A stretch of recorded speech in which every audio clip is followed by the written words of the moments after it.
ಏನ್ ಮಾಡ್ತಾ ಇದೀಯಪ್ಪ? ಕಣ್ಕಂತೆ ಅಲ್ವಾ ಅಡಿಕೆ ಕಾಯಿ ಹೊತ್ಕೊಯ್ತಿರೋದು. ಯಾರ್ದು ತೋಟ? ಯಾವನ ಕಿತ್ತೋದ್ ನನ್ ಮಗಂದು ಹುಡುಗ್ರು. ಆ ಕಿತ್ತೋದ್ ನನ್ ಮಗ ನಾನೇ.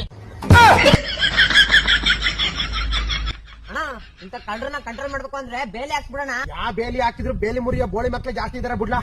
ಯಾ ಬೇಲಿ ಮುರಿದ್ರು ಆ ಬೇಲಿ ಮುರಿಯಕ್ಕಾಗಲ್ಲ. ಹೌದು, ನಿಜ ಕಣ್ರಿ. ಈ ಬೇಲಿನ ಮುರಿಯೋದು ತುಂಬಾನೇ ಕಷ್ಟ. ಯಾಕೆ ಅಂದ್ರೆ ಇದು ಟಾಟಾ ಕಂಪನಿಯ ಸ್ಟೀಲ್ ತಂತಿಗಳಿಂದ ನಿರ್ಮಾಣ ಮಾಡಲಾಗಿದೆ. ಇವರು ಹಾಸನದ ಯಾವುದೇ ತಾಲೂಕಾಗಿರ್ಲಿ ಅಥವಾ ಕರ್ನಾಟಕದ ಯಾವುದೇ ಜಾಗ ಆಗಿರ್ಲಿ ಅಲ್ಲಿಗೆ ಬಂದು ಇವರು ಬೇಲಿಗಳನ್ನ ಹಾಕೊಡ್ತಾರೆ. ಈ ಬೇಲಿಯ ತುದಿಯಲ್ಲಿ ಚೂಪಾಗಿರುವ ಕಾರಣದಿಂದ ಕಳ್ಳರು ಹತ್ತಕ್ಕೆ ಸಾಧ್ಯನೇ ಇಲ್ಲ. ಏನಾದ್ರೂ ಹತ್ತಲೇಬೇಕು ಅಂತ ಹೋದ್ರೆ ಹಿಂದೆ ಮುಂದೆ ಕುಯ್ಕೊಂಡು ಹಾಸ್ಪಿಟಲ್ ಅಡ್ಮಿಟ್ ಆಗೋದು ಗ್ಯಾರಂಟಿ. ಇವರು ಕಲ್ಲು ಕಂಬ, ಸಿಮೆಂಟ್ ಕಂಬ, ಕಬ್ಬಿಣದ ಕಂಬ ಹಾಗೆ ಸ್ಲಾಬ್ ಗಳಿಂದ ಬೇಲಿಗಳನ್ನ ನಿರ್ಮಾಣ ಮಾಡ್ಕೊಡ್ತಾರೆ. ಫೆನ್ಸ್ ಮಾಡಿರೋರು ನಮ್ ಜೊತೆ ಇದಾರೆ ಸರ್. ಇದಕ್ಕೆ ಎಷ್ಟು ದಿನ ವ್ಯಾರಂಟಿ ಕೊಡ್ತೀರಾ ಸರ್? 25 ವರ್ಷ ವಾರಂಟಿ ಬರುತ್ತೆ. 25 ವರ್ಷನೂ?